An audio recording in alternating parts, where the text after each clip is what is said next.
तुलसीदास जी की आंखों में आंसू आ गए। बोले नहीं भैया, हमें पागल कह लो, ढोंगी कह लो, पाखंडी कह लो, पर हमारे राम झूठे हैं, हम जा नहीं सुन सका। गांव के बोले तो इसको प्रमाण दो, इसको प्रमाण दो। तुलसीदास जी बोले तो उतार दे मुर्दा फिर। अगर तुम्हें राम को प्रमाण चाहने हैं तो मुर्दा उतार दे। मुर्दा उतार दिया। बोले अब सब लोग बैठ जाओ और बैठ के राम राम खाओ। मुर्दा उतार दिया, सब लोग गोल बना के राम राम कहने लगे। तुलसीदास जी उठे, आंखों में आंसू भरे, और मुर्दे के कान में जाके कहा, कांटे पर पासंग कहा, अब सदन के पिताजी भी मर गए, हिस्सा बांट में व तखरिया सदन को मिल गई। सदन वही सालक राम की वजन को पासंग चढ़ा चढ़ा खूब मांस बेचे। अब उन्होंने कहा पता कि जी सिद्ध सालक राम आए। एक दिन की बात, वहां से एक दिव्य संत निकले। उनने देखो कि सदन की तखरिया पे गंडकी नदी के सालक राम रखे। सदन के पास गए, बोले भैया सदन जी हमें दे दे और हमसे कछु पैसा ले ले। सदन बोलो महाराज पत्थर आई तो आए, तुम ले जा हम दूसरों रख ले। और उन्हें भी सालक राम उठाए और सदन को ने दे दे। पंडित जी जंगल में रहते, बाबा जी ले आए, अच्छे स्नान कराए, खूब पूजा पाठ कराई, पंचामृत से स्नान, आरती उतारी, भोग लगाया और सो गए। जब सोए, रात में महात्मा को किसी के रोने की आवाज आई। महात्मा ने सोची कि जंगल में हम अकेले हैं, यहां रो कौन रहा है? जंगल में रो कौन रहा है? देखो सो डिब्बा में सालक राम जी रो रहे थे। महात्मा बोले प्रभु आप रो रहे? भगवान बोले महात्मा हमें हमारे सदन के पास करे आओ, हम बिना सदन के नहीं रह सके, हमें वो की याद आ रही। महात्मा बोले हद कर दी तुमने। हम पंचामृत से नहात फिरे, फूल चढ़ाए, भोग लगा रहे, और जो वो तुम्हें रख के मांस बेच रहा हो तुम को रो रहे, वो तखरिया पे धरे दिन भर। भगवान बोले महात्मा जो तो अपनो अपनो सोच वो है, तुम्हें लग रहा हो कि सदन हमें तखरिया पे रख के मांस बेच रहा हो, और हमें जो लगत है कि वो सदन दिन भर हमें झूला झुलात रेत पलवा पे, वो का चुकाम ही नहीं है। भगवान को ठिकानो नहीं है कौन पे कबे रीझ जाए। और कहने लगे सुनो, सदन की मांस की दुकान है, पर आज तक सदन ने मांस मुंह पे नहीं रखो, और सदन ने आज तक कोई से झूठी नहीं बोली। और भगवान कहते हैं साच बराबर तप नहीं, और झूठ बराबर पाप, और जाके हृदय साच है ताके हृदय आप।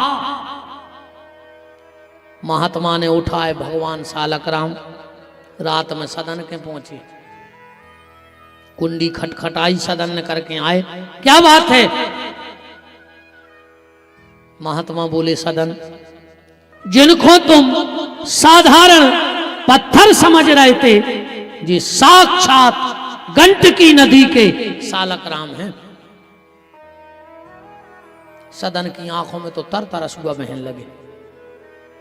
अरे राम राम राम, हमने इतना बड़ो पाप कर दो कि हमने भगवान के भजन को मांस बेचो।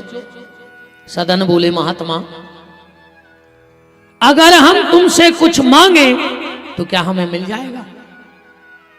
अगर हम तुमसे कुछ मांगे तो क्या हमें मिल जाएगा? महात्मा बोले मांग के देखो क्या चाहें। सदन बोले तो तुम्हारे गले में जो झोली माला डली है वह हमें दे दे, अब हमें इतने नहीं नन्या। महात्मा की झोली माला ली और सालक रामों में रखे, और सदन चल पड़ी जगन्नाथपुरी। पुरी में पहुंचे, जा ही रहे थे, रास्ता में एक पति पत्नी घर के बाहर बैठे थे। पति ने सदन से कहा कि भैया कहाँ जा रहे? बोले पुरी।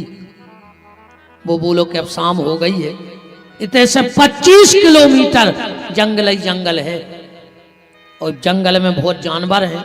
तुम रात तई बिता ले, हम आए ते रुक जा, सवेरे चले जाइयो। सदन ने कही ठीक है। पति पत्नी से बोलो कि सुनो,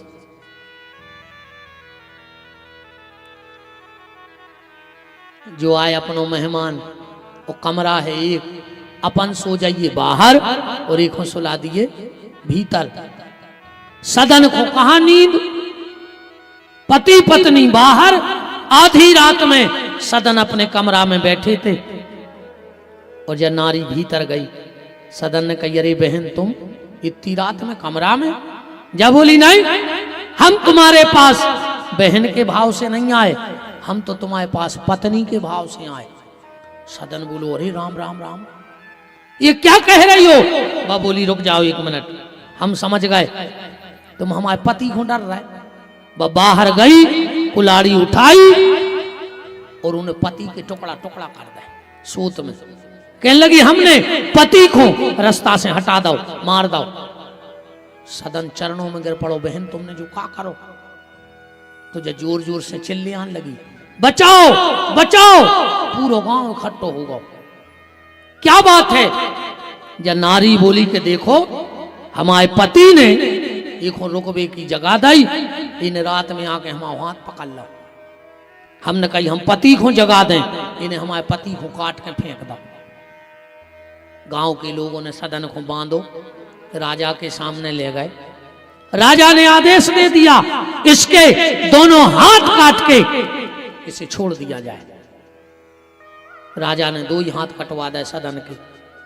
सदन पूरी चले जा रहे और मन में सोच रहे हैं कि हे प्रभु, जब तक इन हाथों से हमने मांस बेचो हमें कभी बुखार नहीं आओ। और आज पहली वीर माला का उठाई, तुमने हमारे हाथ ही कटवा दे दो। सोचते सोचते सदन जगन्नाथपुरी पहुंचे।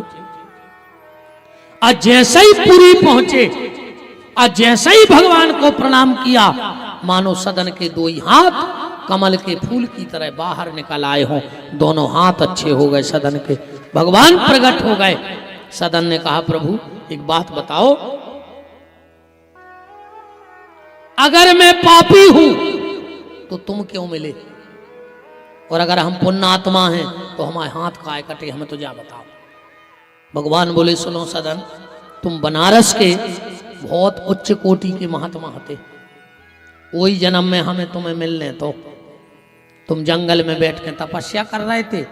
उसी समय तुम्हारे सामने से एक गैया निकली, तुम माला कर रहे थे। उस कसाई ने तुमसे पूछा कि यहां से गैया निकली, तुमने मुंह तो नहीं बोलो पर 2 ही हाथ को इशारा कर दो कि तरफ चली गई। वो कसाई ने जाके वह गैया काट दी।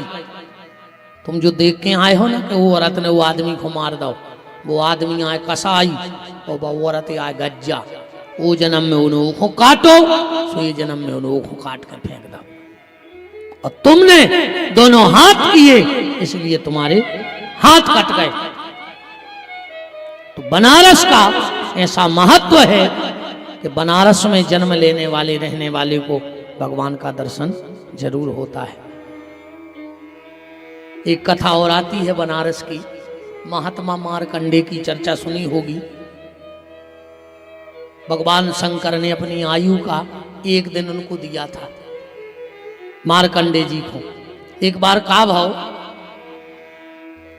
महात्मा मार्कंडे गंगा जी में स्नान करके घाट पर बैठ गए पूजा करवे।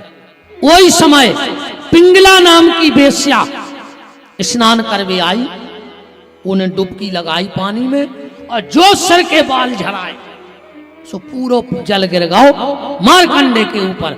मार्कंडे जानत थे कि जब पिंगला वेश्या आए, बोले हट, तेरे स्नान का जल मेरे ऊपर पड़ गया। पिंगला बोली कि हे महाराज, जो बनारस से आए ते जहां मार के तुम जे हो वो तई हम जे हैं, कैसे ते को नियम है, काशी मरत जंतु अब लोकी। मार्कंडे ने उठाओ कमंडल, बोले तो हमें ऐसे नगर में रहना ही नहीं है, जहां हमने जीवन भर तपस्या करी और जहां मर के हम जाएं उतना ही मर के जब बेस्या जाए तो हमारे जीवन में पूरे के जीवन में का अंतर, हमें रह नहीं नगर में काहे बोले ते को राजा ठीक नहीं है। कैसो है राजा? अंधेर नगरी चौपट राजा, टके शेर भाजी टके शेर खाजा। एक राजा हतो रे चौपट ना तो को एक बारों के दरबार में केस आओ, एक आदमी आओ बोले साहब इनकी दीवाल गिरी और हमारी भैंस मर गई। राजा बोलो दीवाल को फांसी पे चढ़ा दे। सब ने कही कि दीवाल नहीं चढ़ाए फांसी पे, तो बोले जे की दीवाल है आयो को चढ़ा दे। वो को बुलाओ, वो बोलो कि अब मिस्त्री ने दीवाल कमजोर बनाई हम क्या करें, तो बोले मिस्त्री को चढ़ा दे फांसी पे। मिस्त्री को पकड़ ले आए, बोले अब हम क्या करें, सीमेंट में मिलावट हुई है, तो बोले सीमेंट की बोरी चढ़ा दे और फांसी लगा दे कोई न कोई को। सब ने कही ऐसा नहीं हुए, आदमी चढ़ा था फांसी पे। अब तो मूर्ख तो कहने लगे जाओ जो सबसे हट्टो कट्टो मिल जाए वो को चढ़ा दे। एक गुरुजी और एक चेला चले आ रहे थे, गुरुजी हते जे सिपाहों ने पकड़ लाओ। गुरुजी बोले काय पकड़ लाओ? बोले तुम्हें फांसी चढ़ाने। बोले हमने क्या करो? पूरी घटना बता दी, पूरी घटना बता दी। गुरु गुरु होते, चेला से बोलो कि चलो आज हम तुम्हें बताएं। हम जैसे ही फांसी पे चढ़न लगे तुम अकेले हमारे पांव पकड़ लियो, बस बाकी हम संभाल ले। पहुंचे, राजा ने कही चढ़ाओ फांसी पे। जैसे ही फांसी पे जान लगे, चेला गुरुजी के चरणों से लिपट गया। गुरुजी बोले काय? चेला बोलो गुरुजी हमें चढ़ जान दे फांसी पे। गुरुजी बोले नहीं हम चढ़ हैं। चेला बोलो हम चढ़। चौपट राजा बोलो कि तुमने लड़काए रहे। गुरुजी बोले तुम्हें क्या करने? हम गुरु चेला की बात बोले नहीं बताओ। गुरुजी बोले कि अब इतना अच्छा मुहूर्त चल रहा है कि जे को फांसी पे चढ़ है वो तुरंत स्वर्ग को राजा बन जाए। राजा बोलो दो ही जने दूर हो, हमारी फांसी आए हम चढ़े, चढ़ गाओ सो मार गाओ। ऐसो वो चौपट राजा है। मारकंडे ने उठाया कमंडल और कहा अब हम एक मिनट इस बनारस में नहीं रह सकते। शंकर जी ने सोची बताओ तन्नक सी गलत फहमी के कारण इतनो बड़ो संत हमारा नगर छोड़ के जा रहा। शंकर जी बालक बने और पीछे पीछे ए मारकंडे, ए मारकंडे। मारकंडे बोले एक बात हमें खबर आई, एक जगह कथा चल रही थी, सो पंडित जी मारकंडे पुराण की कथा कराते। सुबह रोज को मंच पे आके कहवे इति श्री मारकंडे पुराणे। सिख डुकरिया सामने बैठी बैठी रोब है। गांव को न कहीं काहे रो रहे? बोले वो महाराज 3 दिन से कह रहा हूं कि मारकंडे पुराने और को पुराने कंडा नहीं मार रहा हो। सो कल हम कंडा ले आने के ब्यास गद्दी पे मार रहे। मारकंडे पुराने रीवा खंडे। सुबह जान रही थी कि ऊँ से मारकंडे। कहूँ कहूँ बड़ो आनंद आता है। एक महाराज कथा करें हम हती दाढ़ी तन्नक ऐसा ही। सुबह डुकरिया भारी रोवे सामने बैठ के। पंडित जी ने बुलाओ, बोले माता जी तुम भारी भाव से कथा सुना थो, बैठा तो और आंखों में आंसू का बेन लगा। बड्डो करके बोली महाराज हमें तुम्हारी कथा अच्छी नहीं लगा ने हम वो रोते आए। बोले फिर? बोले महाराज जैसी तुम्हारी दाढ़ी है ऐसे ही हमारी बोकरा है, तो वो की भी तई तई दाढ़ी हती। सो जब तुम मूड मटका थो सो हमें हमारे बोकरा की खबर आऊ थे। सो आरोत हम तो बैठे बैठे हैं। जैसे ही बनारस की सीमा में मारकंडे जी पहुंचे, भगवान शंकर पहुंचे। क्या बात है? बोले यहाँ का राजा ठीक नहीं है, यहाँ के विश्वनाथ का न्याय ठीक नहीं है। जहां वहीं ये पिंगला जाए तो फिर मेरे और उसके जीवन में क्या अंतर? भगवान शंकर ने की माया। 2 महिलाएं चली आ रही थी, एक सूखो घास लाई थी, एक गीलो घास। शंकर जी ने 2 ही पटकवा दिए और दोनों में आग लगा दी। जो सूखा घास था वो फर्र फर्र करके जल गया, पर जो गीला घास था वो धधक धधक के सुलग सुलग के जलने लगा। मार्कंडे जी बोले जो कया है। शंकर जी बोले तुम्हारी अवे तक समझ में नहीं आई कि जो कया है। जो सूखो घास से आओ तुम, जो अंदना मर हो तुरंत भगवान के धाम पहुंचा दो जे है। और जो गीलो घास से आए पेंगला जब मर है सो पहले ही ले जे है नरक सीखो धधका धधका के एक एक कर्मों को दंड दे दे के और जो अंदना बैलेंस बराबरी में आ जाए सुपरी को भगवान के धाम पहुंचा दो। पर इन्हें जो कर्म करे हैं वो को दंड तो एक हो मिल है। ऐसा है बनारस का।